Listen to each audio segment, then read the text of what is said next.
जय श्री जगन्नाथ। नमस्कार, शुभ संध्या। ओम न्यूज आपण मानक जनाऊँ हार्दिक अभिनंदन। आसतु देश विदेश किसी गुरुत्वपूर्ण घटना किसी दुर्घटना को नजर रखा पूर्व आज 7 तारीख रविवार कौन रही पाणीपागर खबर आसतु पूरा खबर पूरे नजर पकड़ा। दर्शक बंधु, ओडिशा रे जारी रही ग्रीष्म प्रभाव। पाखापाखि गोटे रु 2 सप्ताह धरी एत जोर ग्रीष्म प्रभाव ओडिशा पर रही कलबल करुच्ची एवं ता भितर आश्वस्त खबर मझिरे मझिरे झटका पवन सहित कालबैशाखीर वर्षार एक दिग होउछि पाणीपाग विभाग।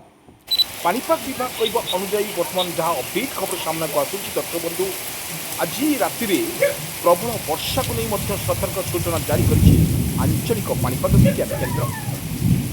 आम किसी दृश्य मध्यम आपण मान पाखे रखुचु दर्शक बंधु, देखु किपरि ओडिशा रे कलबल करुछि वर्षा बिजुली घड़घड़ी सहित वर्षा आज राति सुधा हो पारे आकलन करुछि भारतीय पाणीपाग विभाग।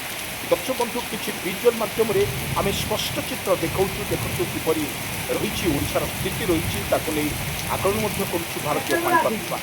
भारतीय पाणीपाग विभाग तार आकलन अनुसार स्थिति रही पवन हल्का पवन सहित वर्षा और बिजुली घड़घड़ी सहित वर्षार संभावना अधिक थिबारु भारतीय पाणीपाग तार पूर्वान करिछि। किछि स्थान में भद्रक, बालेश्वर, कटक, पुरी, गंजाम, गजपति, राउरकेला, ढेंकानाल, पारादीप, संबलपुर, बरहमपुर, नवरंगपुर एहि स्थान मानकरे प्रबल अति प्रबल वर्षा होइपारे बोली आकलन करुछि भारतीय पाणीपाग विभाग।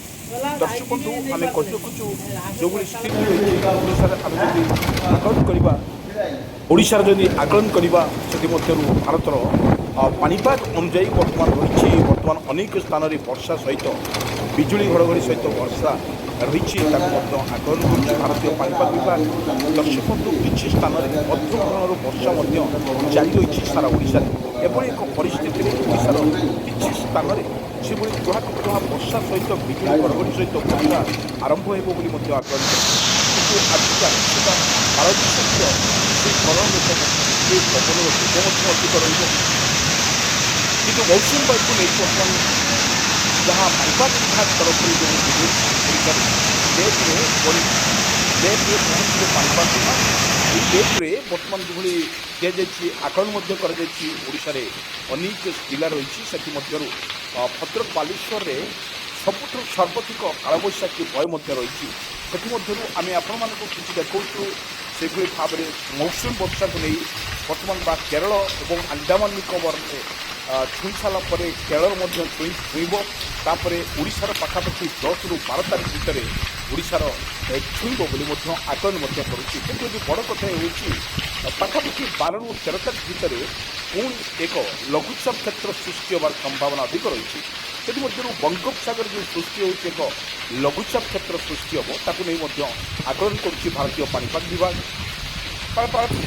विभाग तरफ जो ओडिशा रे अनेक जो जिला रही से भुवनेश्वर, कटक, पुरी, गंजाम, गजपति, राउरकेला, ढेंकानाल, पारादीप, संबलपुर, बरहमपुर यही स्थान मानक एकाधिक वर्षा और बिजुली घड़घड़ी सहित वर्षार संभावना अधिक थिबारु भारतीय पाणीपाग तार पूर्वान करिछि। दर्शक बंधु, किछि स्थान में मध्यम धरणर वर्षा एता सहित बिजुली घड़घड़ी सहित वर्षार संभावना अधिक थिबारु भारतीय पाणीपाग तार पूर्वान करिछि। दर्शक बंधु, आपण मानकु कहि रखुछु आमे देखौछु किपरि तुहा वर्षा सहित बिजुली घड़घड़ी सहित वर्षार रही ताकू नहीं आकलन करुच्ची भारतीय पाणीपाग विभाग। दर्शक बंधु, आम कही रखुचु जो ग्रीष्म प्रभाव जो कालबैशाखीर वर्षा आप कथा कहतु पश्चिम ओडिशा कथा कहतु उत्तर ओडिशा कथा कहतु दुई जगह वर्षा आकलन कर ओडिशार पाणीपाग को नहीं जो अपडेट खबर सामना को नहीं भारतीय पाणीपाग विभाग अनेक स्थान में वर्षा सहित बिजुली घड़घड़ी सहित वर्षार संभावना रही। से आम जो विजुअल माध्यम देखु आपण मानक देखु अन्य जिला मानकर बालेश्वर, कटक, पुरी, गंजाम, गजपति, राउरकेला, ढेंकानाल, पारादीप, संबलपुर, बरहमपुर, नवरंगपुर ଏହି ସ୍ଥାନମାନଙ୍କରେ ମଧ୍ୟମ ଧରଣର ବର୍ଷା ଏବଂ ଏହାକୁ କୁହା ବର୍ଷା ସହିତ ବିଜୁଳି ଘଡ଼ଘଡ଼ି ସହିତ ବର୍ଷାର ମଧ୍ୟ ସମ୍ଭବ ରହିଛି। ଆମେ ଦେଖନ୍ତୁ ଆପଣଙ୍କୁ ଏହି ଦୃଶ୍ୟ ଦେଖନ୍ତୁ କିପରି ଭାବରେ କଲବଲ କରୁଛି ଭାରତର କିଛି ସୀମା ରହିଛି। ସେଭଳି ଜାମ୍ମୁ ଆଣ୍ଡ କାଶ୍ମୀର, ଲଦାଖ, ଗୁଜରାଟ, ମହାରାଷ୍ଟ୍ର, ଉତ୍ତରପ୍ରଦେଶ, କେରଳ ଏହି ସ୍ଥାନମାନଙ୍କରେ ବର୍ତ୍ତମାନ ବର୍ଷା ମଧ୍ୟ ଜାରି ରହିଛି। କିନ୍ତୁ ଓଡ଼ିଶା କଥା ଯଦି କହିପାରିବା, ଓଡ଼ିଶାରେ ଭଲଭଲ ହେଉଛନ୍ତି ବର୍ତ୍ତମାନ ଗ୍ରୀଷ୍ମ ପ୍ରଭାବ ଜାରି ରହିଛି। ପାଖାପାଖି ଆଜି ଯେଉଁଭଳି 7 ତାରିଖ ରହିଛି, ସନ୍ଧ୍ୟାରେ ରହିଛି, ସନ୍ଧ୍ୟାରେ ବିଶେଷ କରି ପାଣିପାଗ ବିଭାଗ କହିବା ଅନୁଯାୟୀ ରାତିରେ ସୁଦ୍ଧା ପ୍ରବଳ ଆଜି ରାତିରେ ପ୍ରବଳ ବର୍ଷା ସହିତ ବିଜୁଳି ଘଡ଼ଘଡ଼ି ସହିତ ବର୍ଷାର ମଧ୍ୟ ସମ୍ଭବ ରହିବ। ସେଇଥିପାଇଁ ପାଖାପାଖି 10 ତାରିଖରୁ 12ରୁ 13 ତାରିଖ ମଧ୍ୟରେ କାଳବୈଶାଖୀ ତା ଗ୍ରୀଷ୍ମ ପ୍ରଭାବ ମଧ୍ୟ ଓଡ଼ିଶା ଉପରେ ଜାରି ରହିବ ବୋଲି ତାକୁ ଆକଳନ ମଧ୍ୟ କରିଛି ଭାରତୀୟ ପାଣିପାଗ ବିଭାଗ। ଭାରତୀୟ ପାଣିପାଗ ତାର ପୂର୍ବାନୁମାନ କରିଛି ଅନେକ ଜିଲ୍ଲାରେ ସେଭଳି ରହିଛି। କିନ୍ତୁ ପାଖାପାଖି ଯାହା ପାଣିପାଗ ଅପଡେଟ୍ ଖବର ସାମ୍ନାକୁ ନେଇଛି, ପାଖାପାଖି ଓଡ଼ିଶାରେ ଯେଉଁଭଳି କଲବଲ କରୁଛି ଯେଉଁ ଗ୍ରୀଷ୍ମ ପ୍ରଭାବ ରହିଛି ତାହାର ମଧ୍ୟ ଉତ୍ତର ଓଡ଼ିଶା କଥା କୁହନ୍ତୁ, ଯେଉଁଭଳି ପ୍ରତ୍ୟେକ ଜିଲ୍ଲାରେ ଜାରି ରହିଛି ଗ୍ରୀଷ୍ମ ପ୍ରଭାବ ଜାରି, ତା ସହିତ ଅଧିକ ଟେମ୍ପରେଚର ମଧ୍ୟ ରହିଛି। ସେନ୍ସେସ୍ ପାଖାପାଖି କହିବାକୁ ଗଲେ ଟେମ୍ପରେଚର ପାଖାପାଖି 40ରୁ 42 ଆଉ କେଉଁଠି 39, 45 ଏଇଭଳି ଜିଲ୍ଲାମାନଙ୍କରେ ପୁରା ଏକଦମ ହାଇଷ୍ଟ ରହିଛି। ଆଜି ମେଘାଚ୍ଛନ୍ନ ଆକାଶ ମେଘାଚ୍ଛନ୍ନ ରହିବା ସହିତ ବିଜୁଳି ଘଡ଼ଘଡ଼ି ସହିତ ବର୍ଷାର ମଧ୍ୟ ସମ୍ଭାବନା ଅଧିକ ରହିଛି। ଆଜି 7 ତାରିଖ ଯେଉଁଭଳି ଦେଖୁଛନ୍ତି ରବିବାର, ଏ ରବିବାରର ଦୃଶ୍ୟ ଆକାଶ ମେଘାଚ୍ଛନ୍ନ ରହିବା ସହିତ ତୁହାକୁ ତୁହା ବର୍ଷା, ତା ସହିତ ବିଜୁଳି ଘଡ଼ଘଡ଼ି ସହିତ ବର୍ଷାର ମଧ୍ୟ ସମ୍ଭାବନା ରଖି ପାଣିପାଗ ବିଭାଗ ତାର ପୂର୍ବାନୁମାନ କରିଛି। ଦର୍ଶକଙ୍କୁ ଆମେ କିଛି ଦୃଶ୍ୟ ମାଧ୍ୟମରେ ସ୍ପଷ୍ଟ ଚିତ୍ର ଦେଖାଉଛୁ। ବର୍ତ୍ତମାନ ଯାହା ଅପଡେଟ୍ ଖବର ସାମ୍ନାକୁ ନେଇଛି ପାଣିପାଗ ବିଭାଗ, ବର୍ତ୍ତମାନ ଓଡ଼ିଶାରେ ରହିଛି ଅନେକ ଜିଲ୍ଲା ରହିଛି। ଭଦ୍ରକ, ବାଲେଶ୍ୱର, କଟକ, ପୁରୀ, ଗଞ୍ଜାମ, ଗଜପତି, ରାଉରକେଲା, ଢେଙ୍କାନାଳ, ପାରାଦୀପ, ସମ୍ବଲପୁର, ବ୍ରହ୍ମପୁର, ନବରଙ୍ଗପୁର ଏହି ସ୍ଥାନମାନଙ୍କରେ ଅଧିକରୁ ଅଧିକ ବର୍ଷା ମଧ୍ୟ ଜାରି ରହୁଛି। ସେଥିମଧ୍ୟରୁ ସତର୍କ ସୂଚନା ମଧ୍ୟ ଜାରି କରିଛି ଭାରତୀୟ ପାଣିପାଗ ବିଭାଗ। ଅନେକ ଜିଲ୍ଲାରେ ସେଭଳି ଭାବରେ ବର୍ଷା ଜାରି ରହିବ ବୋଲି ମଧ୍ୟ ଆକଳନ କରୁଛି ଭାରତୀୟ ପାଣିପାଗ ବିଭାଗ।